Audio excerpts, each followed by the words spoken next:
बिस्मिल्लाहिर्रहमानिर्रहीम। अस्सलाम वालेकुम व्यूवर्स, मैं हूं शेफ़ मारिया और आज मैं आप लोगों के लिए बहुत ही मज़ेदार सी मिनी चिकन पॉकेट्स की रेसिपी लेकर आई हूँ। ये क्रिस्पी पॉकेट्स बहुत ही मज़ेदार बनके तैयार होती हैं। इसके साथ मैं आपको मिनी पीटा ब्रेड भी बनाना बताऊँगी। होममेड पीटा ब्रेड तवे पे किस तरह से बआसानी बनके तैयार हो जाती हैं। पीटा ब्रेड के साथ मज़ेदार सी क्रिस्पी चिकन बनाएंगे और इन दोनों का कॉम्बिनेशन इतना मज़े का तैयार होता है कि आप लोग एक बार खाएंगे तो खाते ही चले जाएंगे। बच्चे बड़े सभी इसको पसंद करेंगे। इसको बना के आप दावतों पे सर्व कर सकते हैं, पार्टीज़ वगैरह में सर्व कर सकते हैं, चाहें तो बच्चों को लंच बॉक्स में भी बना के दे सकते हैं। बहुत ही मज़ेदार सी ये रेसिपी है, आप सबको बहुत पसंद आएगी। तो चलिए आइए वीडियो स्टार्ट करते हैं। तो सबसे पहले हम पीटा ब्रेड का डो बना लेंगे। तो उसके लिए मैंने मैदा लिया था 2 कप के बराबर। इसमें ऐड करेंगे हम चीनी 1.5 टीस्पून, नमक ऐड करेंगे 1 टीस्पून, ईस्ट ऐड करेंगे 1.5 टीस्पून। इसको मिक्स कर लेंगे।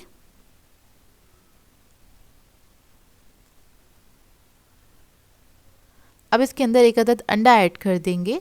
उसके बाद थोड़ा थोड़ा सा पानी ऐड करूंगी मैं और एक सॉफ्ट डो बना के तैयार कर लेंगे।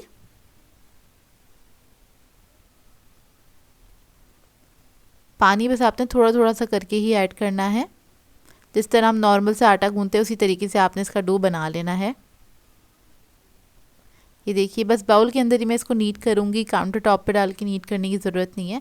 बहुत आसानी से बनके तैयार हो जाती है ये। तो देखिए डो जो था हमारा वो सिमट गया है।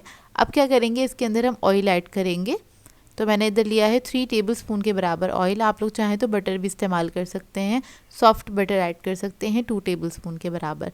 अब ऑयल ऐड करने के बाद बस इसको मैं इतना नीट करूँगी कि ऑयल जो है इसके अंदर चला जाए अच्छे से और ये डो हमारा अच्छा सा सॉफ्ट बन के तैयार हो जाए। तो देखें डो हमारा रेडी है।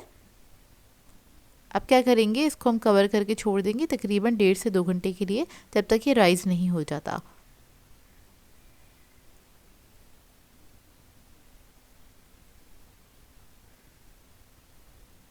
अब आ जाते हैं चिकन की मैरिनेशन की तरफ। तो यहाँ पर मैंने बोनलेस चिकन लिया था 250 ग्राम्स के बराबर। उसको मैंने इतने बड़े स्लाइसेस में कट कर लिया है। अब इसके अंदर ऐड करेंगे नमक 1 टीस्पून, लाल मिर्चों का पाउडर ऐड करेंगे 1.5 टीस्पून, काली मिर्चें ऐड करेंगे 1/2 टीस्पून, लहसुन अदरक का पेस्ट ऐड करेंगे 1.5 टीस्पून, मस्टर्ड पेस्ट ऐड करेंगे इसमें 1 टीस्पून, हॉट सॉस ऐड करेंगे इसमें 1 टेबलस्पून, सोया सॉस ऐड करेंगे इसमें 1 टेबलस्पून। अब इस सबको अच्छे से मिक्स कर लेंगे।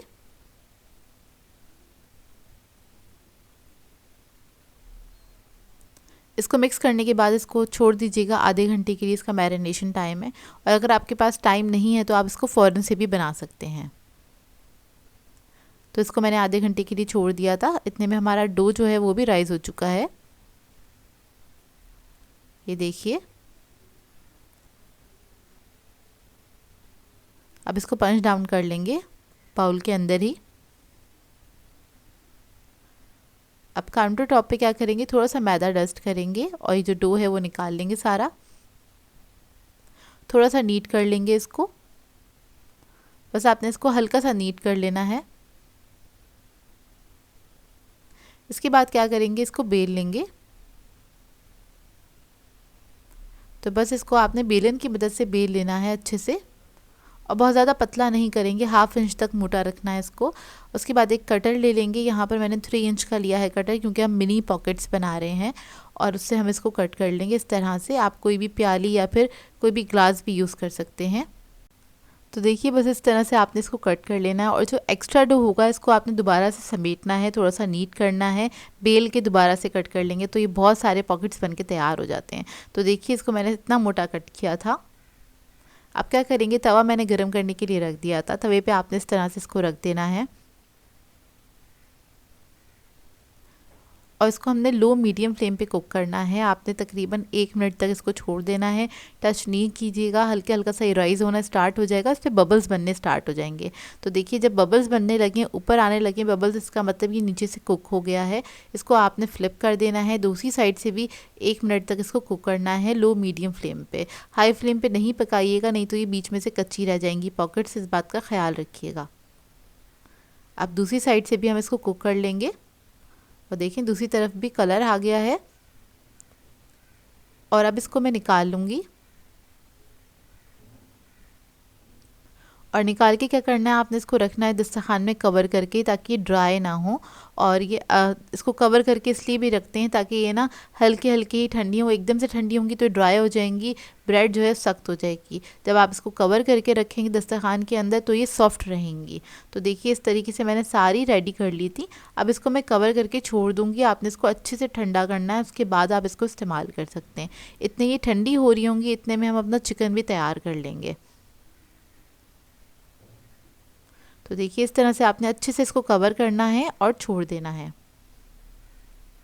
अब इतने हम चिकन की कोटिंग कर लेते हैं। तो चिकन के लिए मैंने कोटिंग के लिए लिया था मैदा सिंपल, और पानी लिया है। तो सबसे पहले चिकन का पीस उठाएंगे, मैदे में कोट करेंगे, उसके बाद आपने पानी लगाना है इसके ऊपर, फिर दोबारा से मैदे में डालना है। मैदे में डालने के बाद आपने इसको इस तरह से रब कर लेना है थोड़ा सा। इससे क्या होगा कि मैदे में इस तरह से रब करने से इसके क्रम्स बहुत अच्छे बनके तैयार होते हैं। ये देखिए इस तरह से। इधर मैं आपको एक और करके दिखा देती हूँ। और इसके लिए ना चिकन की पीस आप छोटे छोटे ही लीजिएगा, ज़्यादा बड़ा नहीं कट कीजिएगा, ताकि वो मिनी पॉकेट्स के अंदर इजीली आ जाए। तो देखिए इस तरीके से आपने इसको रब करना है बहुत अच्छे से। हल्के हाथ से रब करते हैं ताकि मैदा इसके ऊपर स्टिक करे। ये देखिए इसको मैं आपको करीब से दिखा देती हूँ। एक्स्ट्रा मैदा हमेशा झाड़ देते हैं। कितने अच्छे क्रम्स बने। इसी तरीके से मैं सारी चिकन रेडी कर लूँगी। ये देखिए रेडी हो गई। और इस स्टेज पे आप लोग चाहें तो इसको फ्रीज़ भी कर सकते हैं। अच्छा, अब हमने ऑयल गरम करने के लिए रख दिया था। गरम ऑयल में आपने पीसेस को ऐड कर देना है और इसको फ्राई करने के लिए छोड़ दीजिएगा। फ़ौरन से टच नहीं कीजिएगा, नहीं तो क्या होगा, इसके जो क्रम्स हैं वो तड़ना स्टार्ट हो जाएंगे। तो पहले थोड़ा सा इसको सेट होने दीजिएगा, तकरीबन 1-2 मिनट तक। उसके बाद आपने इसको टर्न करना है या फ्लिप कर देना है, सही है। तो आपने क्या करना है, जब हल्का हल्का सा कलर आने लगेगा उसके बाद आपने इसको टर्न कर देना है। वैसे भी डीप फ्राई हो रही होती है चिकन, तो दोनों तरफ थोड़ा अच्छा कलर आ रहा होता है, इतनी ज़रूरत नहीं होती इसको टर्न करने की। ये देखिए कितना अच्छा कलर आ रहा है और क्रम्स भी कितने अच्छे सेट हो गए हैं। जब आपका डिज़ायर कलर आ जाए तो आपने इसको निकाल लेना है। ये लाइट गोल्डन ब्राउन कलर के हो गए हैं। अब मैं इसको निकाल लूँगी। उसके बाद बाकी का जो बैच है उसको भी फ्राई कर लूँगी। तो सारा फ्राई करके हम एक साइड पर रख लेंगे। उसके बाद इसकी असेंबलिंग करेंगे। तो इसके लिए मुझे एक सैलेड बनानी थी। आप लोग कोई सी भी सैलेड इसके लिए बना सकते हैं। यहाँ पे सिंपल मैंने बंद गोभी ली है, उसमें ऐड किया है मैंने मेयोनीज़ तकरीबन आधा कप के बराबर। थोड़ा सा नमक ऐड करेंगे 1/4 टीस्पून के बराबर, और इसको मिक्स कर लेंगे। इसके अंदर मैंने और कोई चीज़ नहीं ऐड की है। आप लोग चाहें तो प्रॉपर कोल्स्लो वगैरह भी बना सकते हैं, जैसी आपकी चॉइस हो। तो देखिए सैलेड सिंपल सी रेडी हो गई है। अब इसको असेंबल करने के लिए देखिए मैंने आपको बताया था ना, इसको कवर करके रखेंगे तो ये सॉफ्ट रहेंगी। तो आपने इसी तरीके से इसको कवर करके ही ठंडा करना है। तो देखिए इसको हम बीच में से कट कर लेंगे, लेकिन आपने पूरा नहीं कट करना है, ज़रा सा कॉर्नर छोड़ दीजिएगा 1/2 इंच का। उसके बाद इसके ऊपर हम लगाएंगे केचप। केचप लगाने के बाद इस पर हम रख देंगे सैलेड लीफ।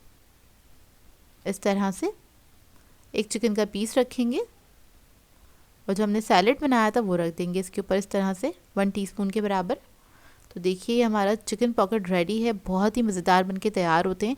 इसी तरीके से मैं सारे तैयार कर लूँगी। और इतनी ज़्यादा क्वांटिटी में बन जाते हैं, इसको आप आराम से बर्थडे पार्टीज़ वगैरह में, दावतों पे सर्व कर सकते हैं एज अ स्टार्टर के तौर पे। और ये मिनी पॉकेट्स दिखने में भी बहुत अट्रैक्टिव लगते हैं। आई होप आपको ये रेसिपी अच्छी लगी हो।